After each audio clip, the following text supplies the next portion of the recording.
Hello, and welcome to another episode of Grateful by Lady Law, where I interview the people in my life that have been impactful, have motivated me, and who have been a great support system.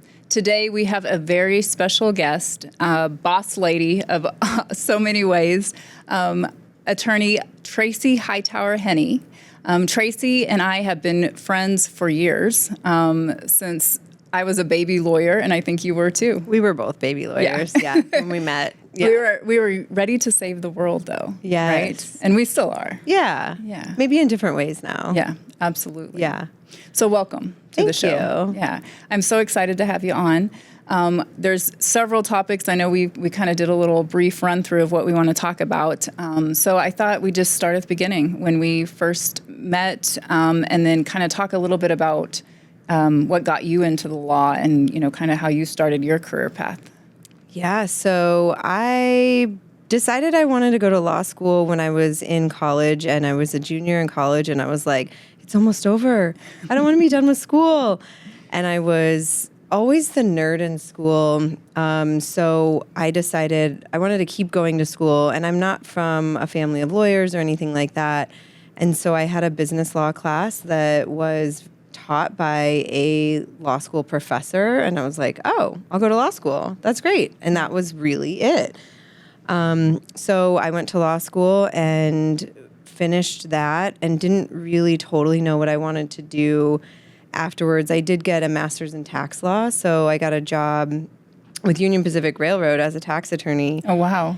And which not a lot of people know that about me, but that was my first job, and it was really amazing to get a job right out of law school and have that master's degree and be able to use it, I think, in a way that, there was my corporate world experience is that was my 1 year of that experience that I realized wasn't right for me. Yeah.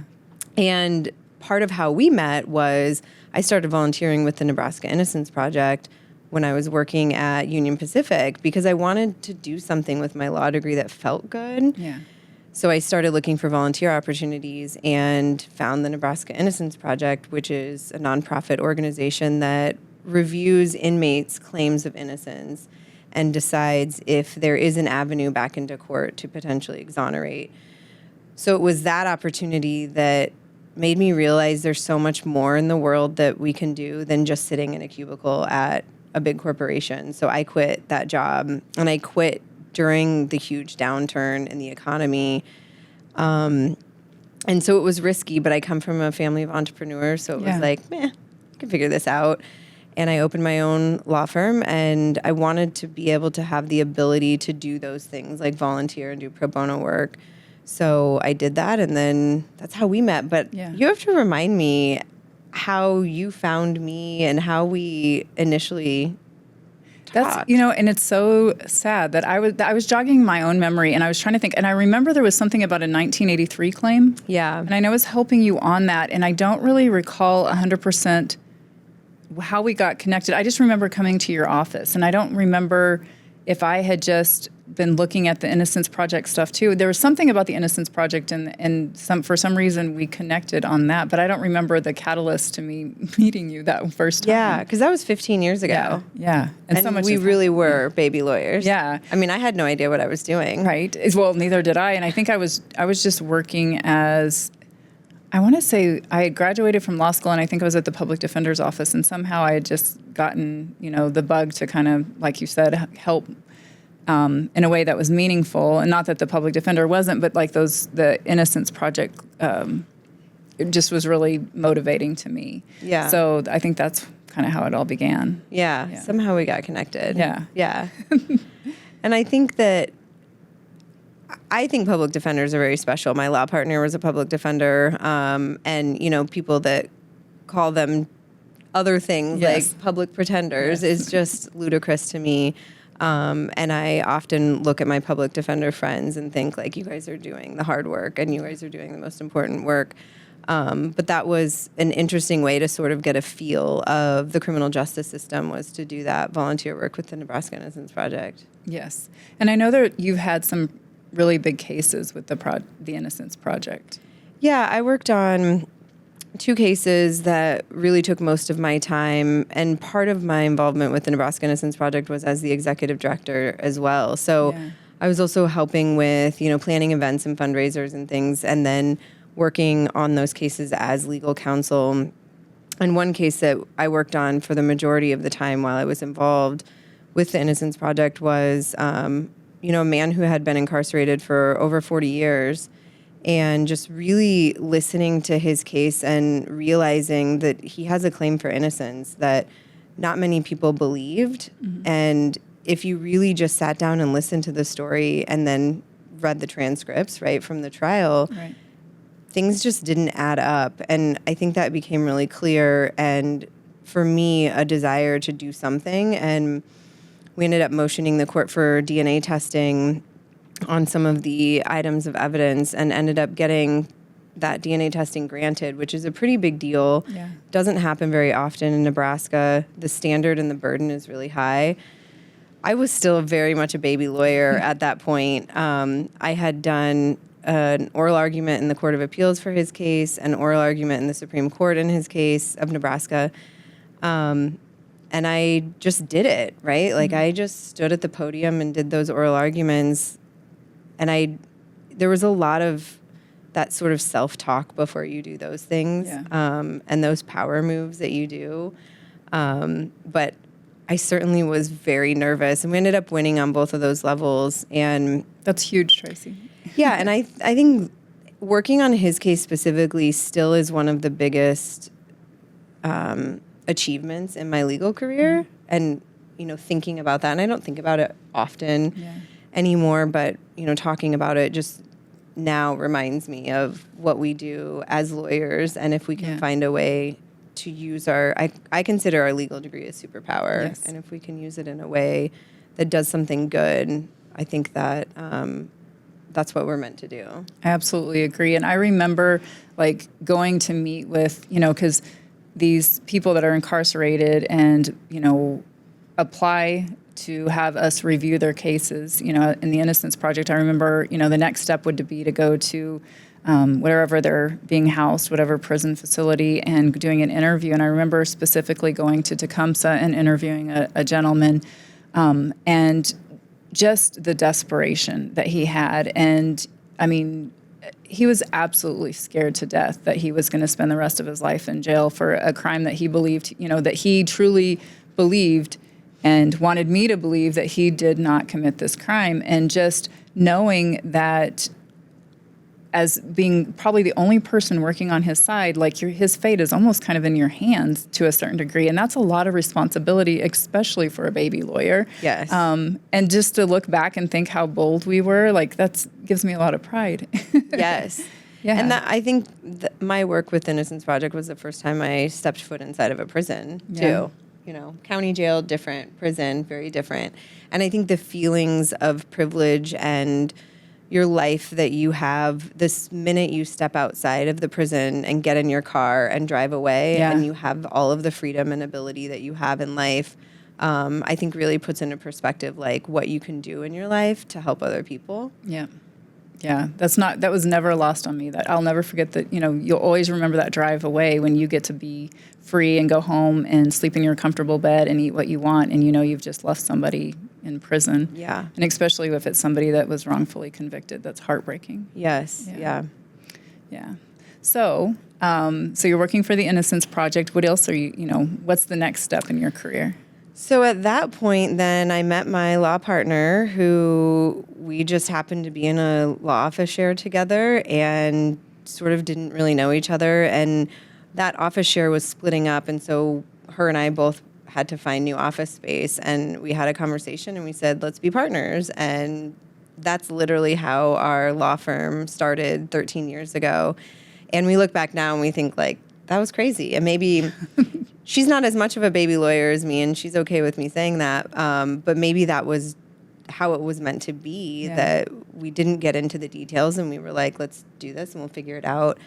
And I think having a law firm as two women business owners for 13 years is a huge statement. Mm-hmm. I think to the work that we've done together. We have 11 attorneys in our office, all of whom are women, which is like fills my heart every day to come to work and watch this team of people work together to help people through really traumatic parts in their lives. We have 20 employees, so we have, about 10 staff and our 11 attorneys, and we do family law, criminal defense, estate planning and probate, workers' compensation, and truly when people are at their lowest is the type of law that we do. And it's not easy. No, none of that is. It's all important, though. Yeah, and I think part of the joy that I get now is doing a lot of mentoring for our younger lawyers, because I know what it's like to be a baby lawyer. Yeah. And I know the lack of confidence that we have, and this male-dominated industry that we're in, too, still has such toxic behaviors towards women, and especially young women. Yeah. And I remember thinking when I was a young woman, and this is so terrible, I remember thinking, I just can't wait to look older, because people would say to me, like, well, you're so young, you don't know, you can't possibly know what you're doing. Right. And I've never thought, even now, like, I wish people thought I looked younger now, because I want to look like I know what I'm doing. Yeah. And that was always something that people would say. And I thought to myself, I have a law degree and you don't. Yeah. So what's it matter how old I am? So I think sharing some of those, struggles or like roadblocks that I had, I think and I hope is helpful for our younger lawyers in our office. Yeah, I'm sure it is. And it helps to know that other people have those shared experiences. I still, like, if I'm on the phone, I've had a jester say, well, I'd like to talk to the lawyer. Well, I am the lawyer. It's alive and well. Yeah. It's like that old, well, it's not old and it still happens, right? Like, I just need to talk to your husband. Yeah. Like, my husband has no idea about what you're asking me about, so good luck with that, right? Right. Or when you have to, like, get your husband on the phone so they can, like, give approval to talk to you, and you're like, whatever. Right. Just, he has no idea. In 2025. Yeah. And when Susan, my law partner, and I were looking for office space when we first created our law firm, people would ask us, oh, do you work for your dads, or are you the secretaries? And we were like, no, we're the one going to be signing the lease on the space. And so that was, those were things that I just never happened to me in life. My parents never treated me or me and my brother differently or like that. So those things were like surprising to me. Yeah. Maybe I was sheltered in that sense of like, I was, just because I was a girl, that somehow I was different. Yeah. And I didn't experience that before. I definitely experienced that when I was a public defender, because I was in a courtroom where there were other public defenders there too, and then there'd be the private attorneys. And the private attorneys, their cases would get called up first because they're, billing time and things like that. But with all the other public defenders, every single time we were in court for 2 years, I was always called last. And I mean, I don't know if it was because I was younger or because I was a girl, but it was just disheartening. You noticed it. Yeah, absolutely. Yeah. And everyone else did too. Like the other guys would also make comments about it. Like, oh, you're going to have to go last. Well, have fun here. You'll be in court till like 5 today. And, so yeah. And, what do you do? Because I still struggle, even looking back, I'm like, should I have spoken up? But then you get labeled if you do that. So then you really will still go last. Oh, yeah, absolutely. Maybe at that point, there wasn't much worse that could happen. Exactly. Yeah. Yeah. And sometimes, too, when you're in that situation, you think, could this affect my client? And if it could, then I'm not going to speak up, right? And I think sometimes, like, when we have the fate of someone else in our hands, even if it's just a divorce, that's still their life and their moment. And if we do something because we want to make a statement as a woman lawyer, for example, because it happens all the time, right? We get interrupted or we get ignored very differently and very obviously than our male colleagues. And if we speak up because we want to sort of right that wrong, is that going to affect my client? Is the judge going to make a different decision because I'm doing something? And if it's possible, then I probably won't speak up. And the sad part, too, though, is I've noticed that this isn't always just in front of male judges, too. I've been treated differently in front of female judges, and I feel like it's because I'm a female. Because I've seen them treating male attorneys differently, too, and so... You know what's interesting? Yeah. I think that this is not all women lawyers or judges, there are some, I think, that are older and think, well, I was treated this way, so you deserve it too. Yeah. As a woman, instead of wanting to make it better, they sort of think like, well, I went through it, so you should too. Yeah, I can see that. That's terrible. It is. And it's just like, I'm not asking to be treated any differently, but like, at least let's have a level playing field here. Yeah. You know? Yeah. I don't know. Yeah. Yeah. All we can do is support each other, I think. Yeah. And I think, for things like mentoring other younger lawyers is sort of just saying like, you're not alone. And like in the moments when it's appropriate to speak up, you should speak up. And again, like having that fine line between, is it affecting someone other than me? And maybe that's where I decide that moment's not appropriate and I wait for the next time, because unfortunately it will happen again. Yeah, absolutely. Yeah. You have to pick your battles. Oh my gosh.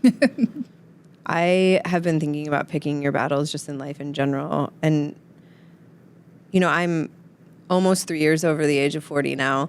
And so nothing magical happened when I turned 40, right? Right. But recently it's like I've had this huge shift in life in general. And a lot of it is pick your battles in life. Mm-hmm. Like, is this thing that I'm about to worry about really going to be the thing that I want to spend time worrying about or get upset energy. about? Yeah.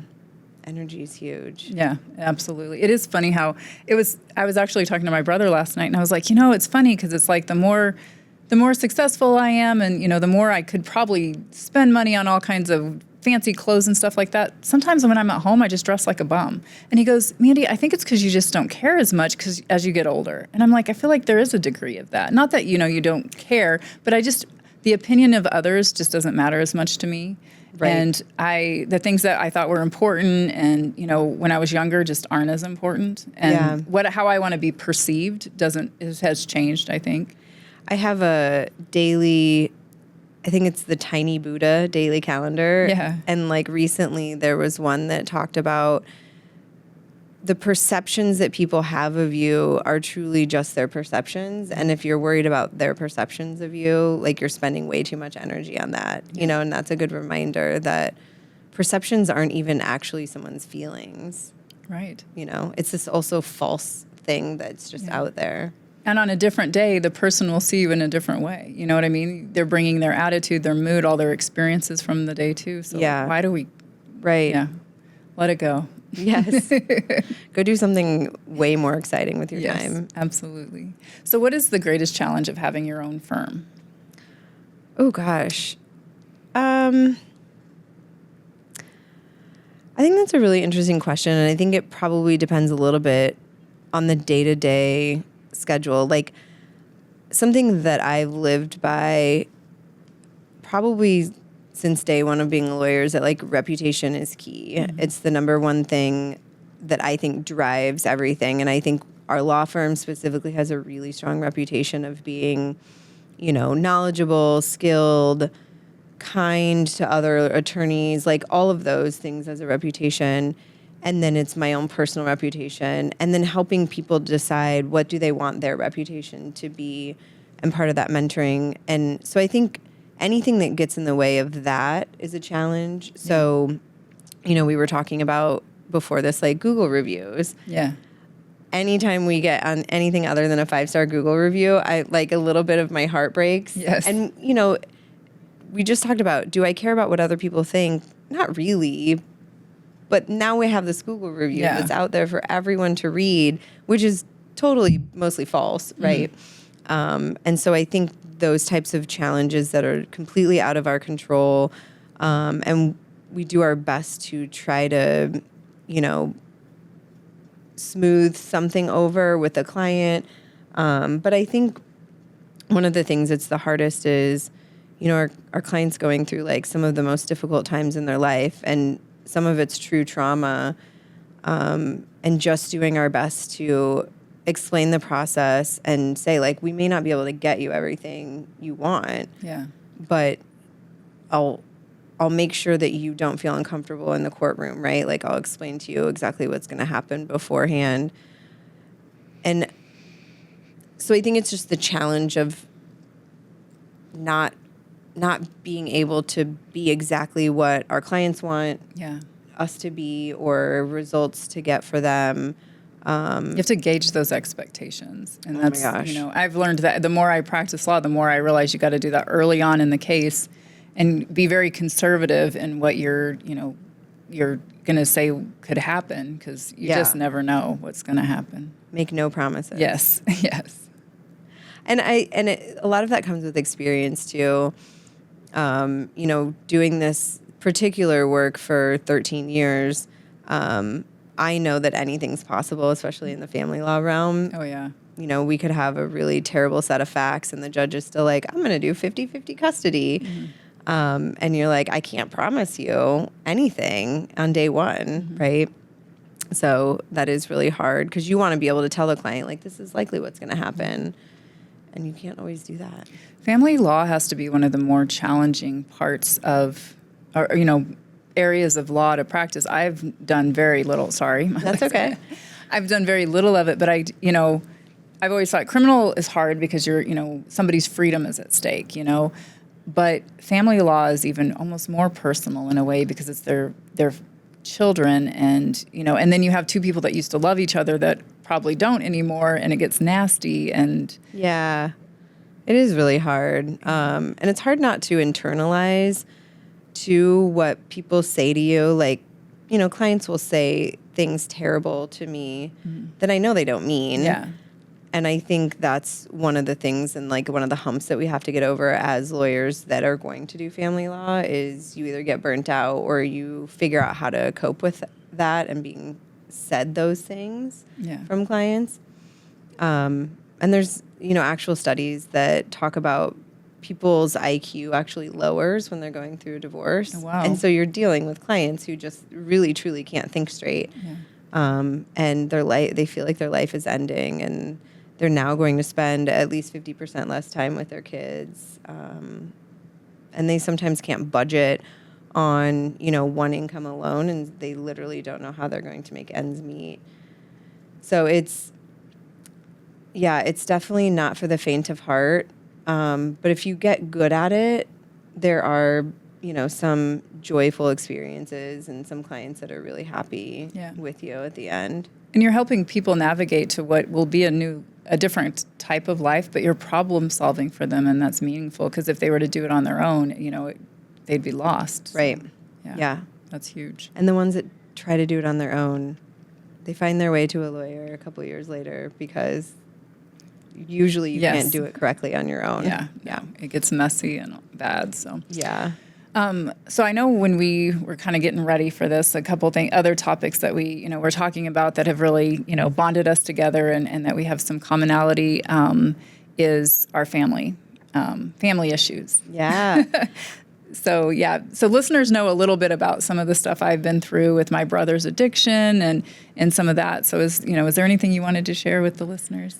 I think it's interesting. After you and I talked in preparation for this, I was thinking about that in the sense that we connected initially at, the Innocence Project. And then I got to know you more, and I was like, wow, we are so similar, right? And in our family life, my dad was an alcoholic growing up, and he is such a big person in like the Alcoholics Anonymous community now, and what he does to give back to people in the community who are struggling with addiction is amazing to me, and that's probably some of where that comes from for me to like really want to help people with my legal degree. And then I think one of the things that you and I talked about recently is like being our brother's keeper. Yeah. We are these like sisters that didn't get to pick our brothers. Right. And our brothers, have struggled, and just has been really helpful, I think, to know that like people go through these things in their lives, whether it's, the same exact things that your brother's going through, that my brother's going through, and just different. But knowing that we're helpful in some way. Yeah. And, I talk about it in therapy, like, do I want to be my brother's keeper? But like, who else is going to do it? Yeah, exactly. Right? Or just in different ways that you help your family. Because certainly, I'm sure you're similar in the sense Yeah. that you're the lawyer in the family, right? Right, And yes. everyone calls you and you're like, I don't practice that area of law. I have no idea. Right. Oh, but just tell me, right? Right, exactly. And that gets really exhausting and overwhelming too. And I think I've done a better job in my career by saying I'm not comfortable because that's not my area of law, or I'm not comfortable because, you know, it deals with two people that are both in the Right. family, for example. And so, but being the person in the family who most people come to you with deep, dark secrets Yeah. too is a thing that I think people don't understand as lawyers how much we know about people Yeah. and literally can't tell anyone. Right. How much we like take on and then Yeah. That's a lot. I think it gives you a really interesting life experience. You know, I know so much about people's marriages and specific people's marriages and like patterns in marriages. Yeah. And I'll get to a point where, you know, I'll be out in public and I'll kind of watch a couple at a table and go, they're not happy. No. And that's sad, Yeah. right? Like, But also really cool to be able to do that. And to Yeah. be that insightful, to be able to. Yeah, and I think, or you could look at a couple Yeah. and just totally opposite and say, like, Yeah. oh, they look really happy. so in Like, that's great. But you also know that, like, the way people come across in public is definitely not what's happening in their private home lives, too. And I think that's where being a lawyer and knowing all this information about people in general, you know that people have such private struggles. And I Yeah. think that also helps with being a kinder person in general, too. I totally agree. And you realize that when somebody's behaving in a certain way, there's probably some behind, you know, there's a story behind it that really will explain it. One interesting thing is your dad, because, and I've talked about drug court in Sarpy County, you know, being on the drug court team. He was one of the people on the team. For years, I worked with your dad. Yep. And he, because of the halfway houses that he had, and he had a lot of the people that were in the drug court in those halfway houses. And so, you know, every Monday morning for probably about 3 years, I saw your dad. And then as life unfolds, my brother, when he was going through his addiction and trying to get sober, lived at one of your dad's halfway houses. And that was a huge turning point and support system. So, Yeah. you know, your family has helped my family. And Yeah. it's just amazing. You Right. know, Omaha's a small town. You should have him on your podcast. Yeah. Oh, yes. I definitely want your dad. Yeah. Yeah. That would be huge. I want him to be here. He'd have a lot to share, I'm sure. Yeah, he would be great on a podcast. But I know, I think it's like literally the idea of like such a small world. Yeah. Like you and I 15 years ago would have never imagined that connection No. either. I know. Yeah, I think that's amazing. It is. It's really cool how life unfolds. Yeah. And it's just the supports. I mean, the whole premise of this podcast is just the support system in our lives and all these people that you cross paths with, you know, and you never realize how important they're going to be. Yeah. You know? But looking back in hindsight, you see it. Yeah. So a few other big topics that I wanted to make sure we got to is the work that you do with Planned Parenthood. Oh, yeah. That's important stuff. And the work that we've done in helping people that need advocates when they're in dire situations. Because also another yeah. connection that we have. Yes. So, yeah, we in our office do judicial bypasses. So that means when a young person wants to have an abortion without the consent of their parents, there's a court process. And we ask the judge to issue a court order that then is in lieu of their parents providing consent. And so we've been doing that for about 5 years. And I don't know, I have no idea, on average about 10 a year. Yeah. And that process is I still get nervous doing them every time I do them because it's such an important moment for this young person. And it happens so quickly, and it's such a private thing that they have to discuss with a complete stranger, myself included. Yeah. And then a judge who's making a decision.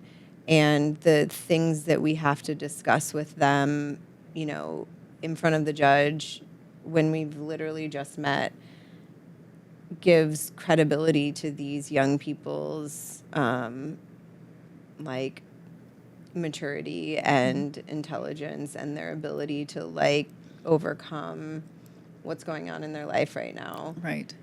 And so that work is something that, again, is a feeling of the ability to use a superpower as a legal degree. You know, I can take this person to court and help them through the process and get this court order. And that's something that I'll do as long as we need to do it. Yeah. And it's such a quick thing that happens too. You know, I'll get the call either from Planned Parenthood or from the young person, and we're done with their case usually within about 48 hours. Yeah. And then often I never hear from them again. Yeah. If I had, you know, somewhat of a connection with them, I might text them the day after their procedure and just ask if they're okay. And because sometimes they have no one to care for them in their lives, and sometimes they do. And obviously, everyone's story is very different. And I just, have a lot of feelings around that moment in their life. Yeah, and I think that's an area of the law and a court process that a lot of people don't realize is available. And I've been appointed several times in Sarpy County to do the same thing for judicial bypasses. And when you meet with that young person and you hear their story and they've, even though they're young, they've really thought about why, having a pregnancy at this time is not good for their, well-being or the child's well-being or, and their rationale. And they just need somebody to help advocate for them, and going into court by themselves in front of a judge, is intimidating. And they're the ones that have made the first step of trying to get the help they need. And I think it's just, like you said, it's such an important process. It's so quick. But in those 48 hours, I mean, you almost have to push everything else to the side. Yeah. And this becomes the most important case you have. And you really do have to get to know this young person. Yeah. And then you just, like you said, oftentimes you don't hear from them and you just hope for the best. And, Yeah. And I often will think about like each person, not the specific person. Like I don't picture, that one gal who whatever, but like all of them in combination, like, that moment was their ability to make a decision about what they wanted to do with their life. And in some way it shaped their future. Yeah. And I'm happy about that. Yeah. I know. To be like a part of it for 48 hours. Right. And it empowers them to be able to make the decision. Like, it's not like we're pointing them into a specific direction, right? But it's giving them an option. And I think that's important. Yeah. Yeah.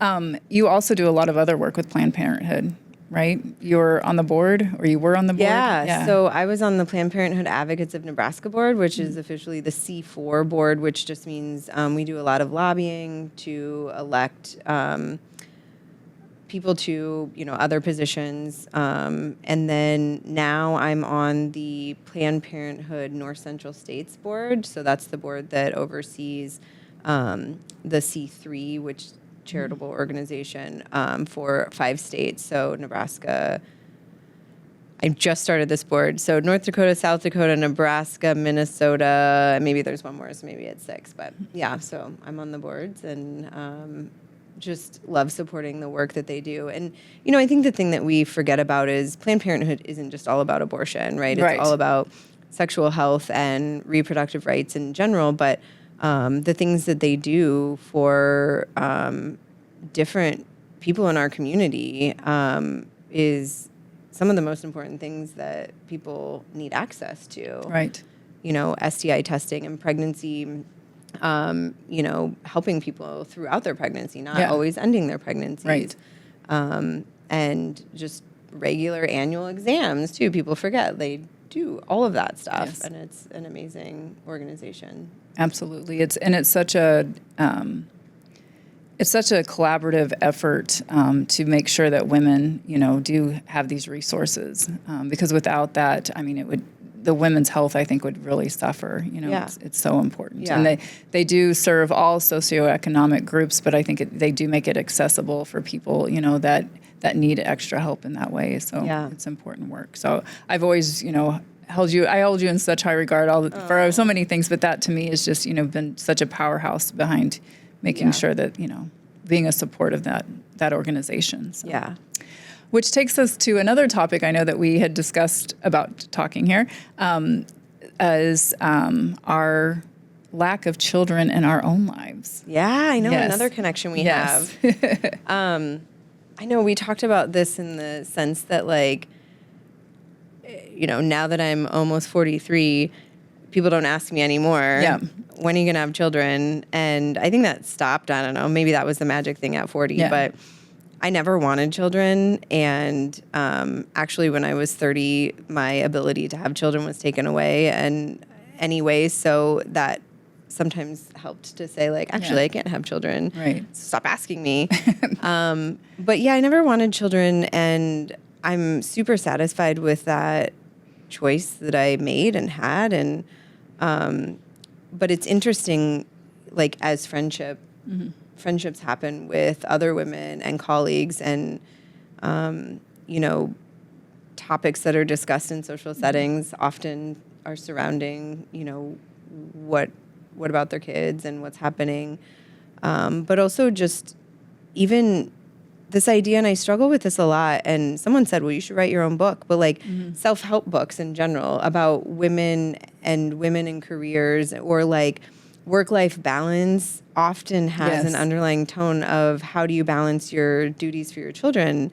And it's just interesting that I would like work-life balance in general, but I don't have kids. So where are the self-help books for that? Yeah. I don't want to write it, but Right. but that's what someone said. Yeah, it's the truth. And I feel like so often in society, like we're made to feel less than because we don't have children. And it's just like, look at all the ways we take care of the world around us. Right. Like I feel like a light should be shined on that. And it's like, I'm not less than because I decided not to have children, and I've never dreamt about having children, like it just wasn't in my cards this go around. And I don't feel, like you said, I'm satisfied with my life. I don't feel like I'm missing out. There's been kids in my life, so like it's not like I'm out of touch with children, Right. But it's just not for me. But a lot of times people, and I agree with you, kind of as I get older, it's become less maybe. But there was definitely in my younger 20s and my 30s, like people almost was like there was something wrong with me because I didn't have children. Right.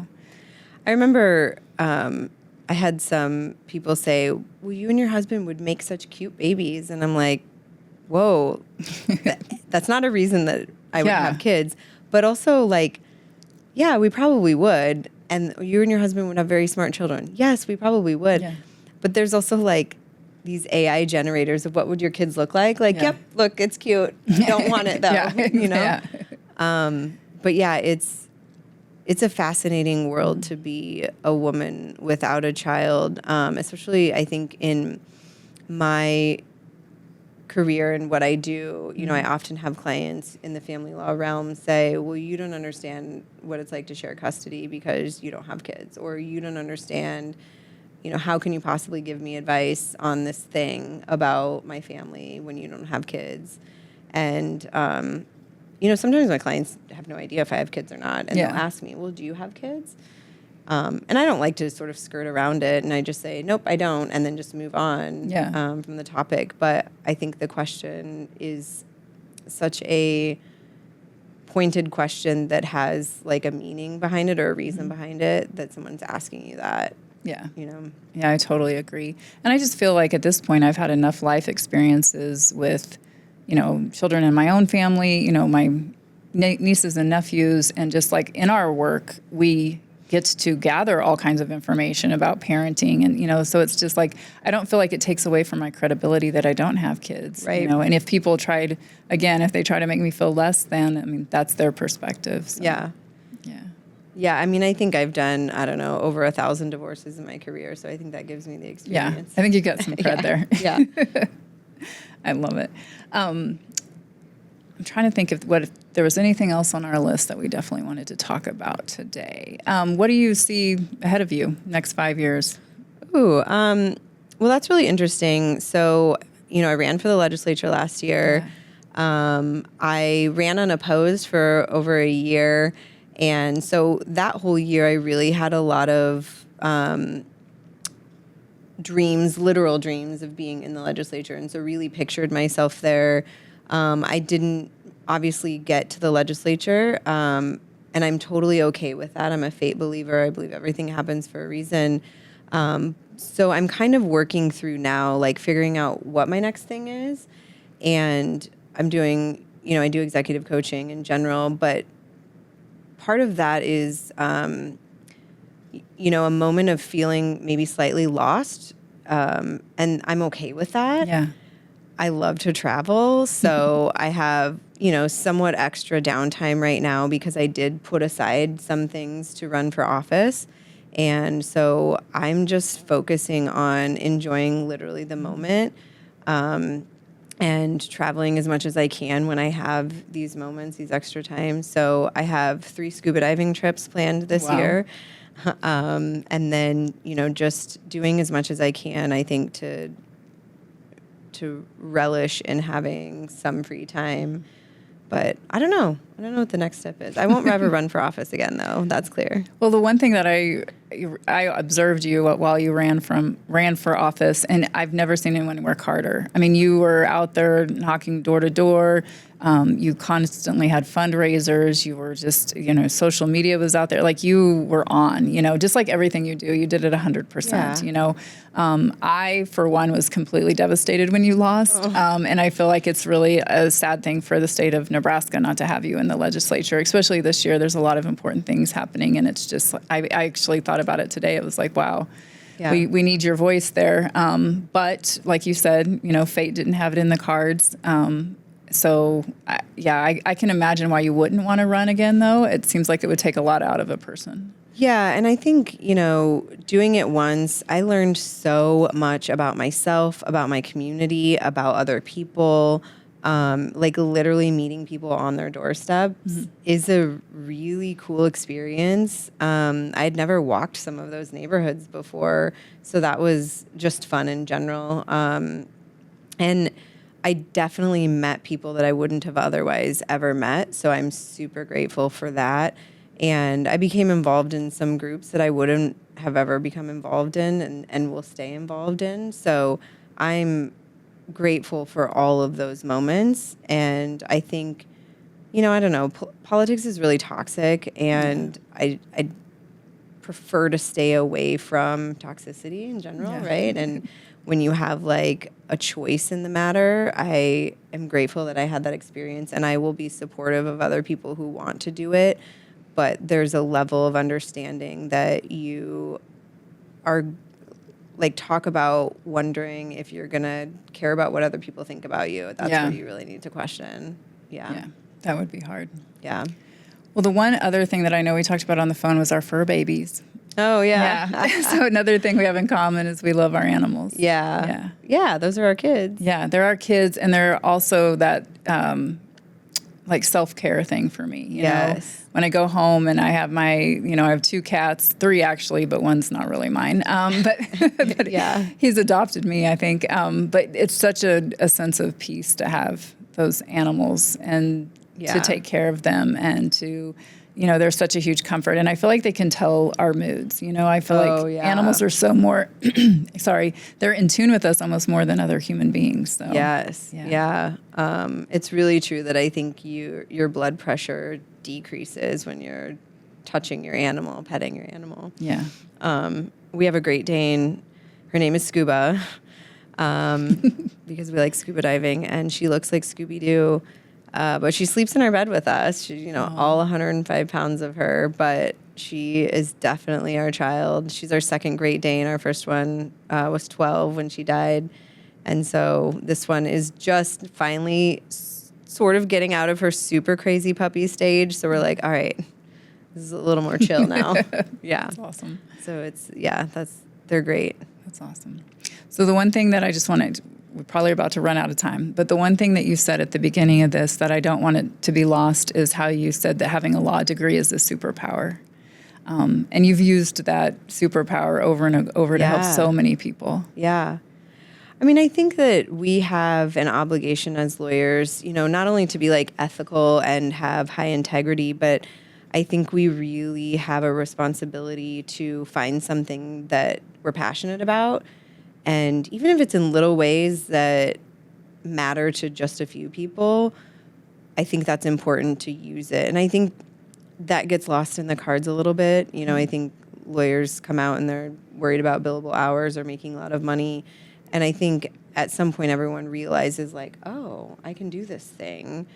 But I do have a large picture of Wonder Woman in my office. And that's kind of, the idea behind that is like find something that you can be passionate about and do something good for someone else that you probably don't get paid for, right? Yeah. That is completely pro bono and that just matters to someone else because they don't have that ability to do it. So absolutely. Yeah.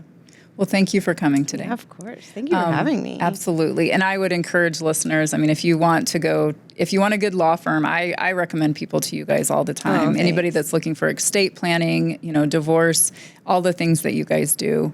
You guys really are some of the best and just really classy. It's just cool to even go to your website. Like you can just tell that there's a very professional, you're going to be treated right. You're going to be treated fair with kindness, like you said. Yeah. But just very, very classy. And I commend that. Thank you. All right. That's the reputation we're going for. That's all. You're hitting it on the nail on the head. Yeah. Thank you. So for all the listeners today, thanks for joining us here at Grateful by Lady Law. You can find us on, I'm trying to think of all the ways, anywhere you anywhere that you watch your podcasts. So Apple Podcasts, Spotify, YouTube. Until next time, always try to remember the people in your life that you're grateful for. Thanks for joining us.